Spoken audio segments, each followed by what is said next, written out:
You're driving home at night. Lights flash behind you. You pull over. The officer walks up and asks a question that sounds harmless. Where are you coming from tonight? Most people answer immediately. Oh, just dinner with friends. Then comes another question. Have you had anything to drink? Now your brain starts racing. You want to sound cooperative, respectful, innocent. So you keep talking. And without realizing it, you may have just handed the officer the exact evidence needed to extend the stop, begin a DUI investigation, request a vehicle search, or build probable cause against you. So what do? What should you actually say during a traffic stop? And can a completely normal conversation legally turn into a criminal investigation? Absolutely. They rely on you not knowing your rights. This channel makes sure you do. Subscribe and stay informed. And if you believe more people need to see this, share it and let me know your thoughts in the comments. Because during traffic stops, officers are trained to gather information, and many of the most damaging statements people make are volunteered freely because they think being helpful will make the situation go faster. In this video, criminal defense attorney Mark Lopez breaks down 5 innocent-sounding police questions that routinely trap drivers into talking themselves into investigations. More importantly, you'll learn the exact calm, boring phrases that help protect your rights without escalating the stop.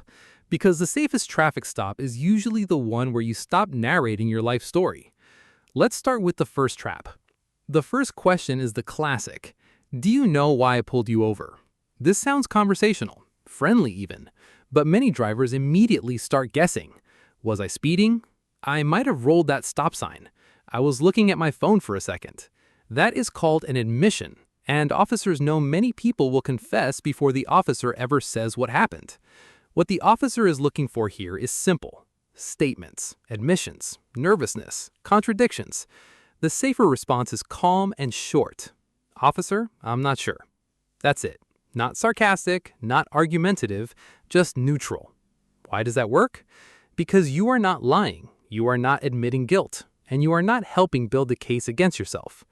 Remember this, you are not legally required to investigate yourself for the officer. And this is where people get themselves into trouble by talking too much. Silence feels awkward, so people fill the silence with explanations. I'm late for work. I didn't see the sign. I only had 2 beers. I was texting my wife. Every extra sentence is potential evidence. The second trap question is one officers ask constantly during DUI investigations. Have you had anything to drink tonight? Here's the problem. Most people think partial honesty helps. I only had one, just a beer with dinner, nothing recently. But from an investigative standpoint, you just admitted alcohol consumption. That changes the entire stop. Now the officer begins observing speech patterns, eye movement, odor, coordination, and behavior more aggressively because you confirmed alcohol involvement. Instead of volunteering information, many defense attorneys recommend using your right to remain silent politely. A calm response may sound like this. Officer, I prefer not to answer questions. Or, I exercise my right to remain silent. Notice the wording. You are not fighting. You are not insulting the officer. You are clearly invoking a constitutional protection. And every word matters. I prefer not to answer questions sounds controlled and non-confrontational. I exercise my right to remain silent makes your intention legally clear. Now, very important warning here. Depending on state and situation, you may still be legally required to provide identification, license, registration, or comply with lawful commands. Refusing basic lawful commands can create separate problems. The key distinction is this. Complying with required identification is different from volunteering investigative information. Huge difference. Now let's talk about one of the biggest roadside mistakes people make. Consent searches. The officer says, "You don't mind if I take a quick look inside the vehicle, do you?" This is one of the most dangerous moments in the entire stop, because once you consent, you may waive major Fourth Amendment protections. And people consent constantly because they think refusing makes them look guilty. But legally, refusing consent is not automatically evidence of a crime. The correct response is short and respectful.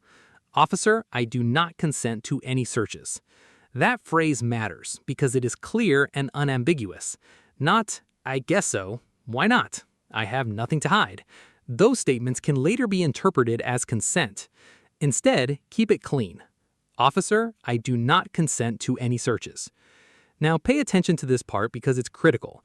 Do not physically interfere if officers proceed anyway. Do not grab things. Do not block them. Do not escalate. If officers proceed despite your refusal, your job is not to win the constitutional argument on the roadside. Your job is to survive the encounter safely and preserve the issue for court. That's why another useful phrase is, I am not resisting, but I do not consent. This shows two things simultaneously. You are not physically obstructing the officer, but you are also not voluntarily waiving your rights. That distinction can matter enormously later. Now, let's talk about another question officers use to extend stops. Where are you headed? Again, sounds harmless, but officers are often comparing answers for inconsistencies, nervous behavior, timeline gaps, or indicators of criminal activity. And people start oversharing immediately. Well, first I went to my friend's place, then we stopped at another bar, then... Now you're building a timeline for investigators. A safer approach is brevity. I'm heading home. Simple, minimal, no extra details. You do not need to perform innocence for the officer. And this leads into another major mistake people make during stops, trying to talk their way out of it. The roadside is not the courtroom. The officer is not the judge, and emotional explanations usually create more evidence than solutions. People panic and start debating. You can't pull me over. You're violating my rights. My cousin's a cop. I know the law. That almost never improves the situation. Instead, stay calm. Keep your hands visible. Avoid sudden movements. Speak clearly. Don't argue, because aggressive behavior changes the tone of the stop immediately. Now here's another powerful phrase every driver should know. Am I free to go or am I being detained? This question matters because it clarifies your legal status. If the stop is over, you may be allowed to leave. If you are detained, the officer is acknowledging continued legal authority over the stop. And notice the wording again. Not hostile, not confrontational, just precise. Am I free to go or am I being detained? That question can also help establish timelines later if the detention becomes legally questionable. Now let's cover the final major trap. People keep talking after the stop becomes serious. Once officers suspect a crime, many people panic and start explaining everything. That is usually when the most damaging statements happen. If you are arrested or believe criminal charges may follow, stop trying to explain your innocence roadside. Instead, say this clearly. I want to speak to a lawyer. Then stop talking. That phrase matters because invoking your right to counsel can limit further questioning protections under the Constitution. But here's the mistake people make. They say, maybe I should get a lawyer. That can be treated differently than a direct request. Be clear. I want to speak to a lawyer. And then remain silent. No extra explanations, no emotional speeches, no attempts to persuade. Because people often talk themselves deeper into trouble after the arrest begins. Now, an important legal clarification. Laws vary by state. Traffic stop rules can depend heavily on the facts, local statutes, court rulings, and the specific circumstances officers are investigating. This video is educational information, not personal legal advice. There is no magic phrase that guarantees release, and asserting rights improperly or aggressively can sometimes escalate encounters unnecessarily. The goal here is not to beat cops with clever language. The goal is to reduce unnecessary self-incrimination while staying calm and safe. That's the framework. Stay calm. Comply with lawful commands. Do not make sudden movements. Do not consent to searches. Do not volunteer investigative information. Ask if you are free to go. Invoke your right to remain silent when appropriate. And request a lawyer if the situation becomes criminal. And most importantly, stop narrating your own police report.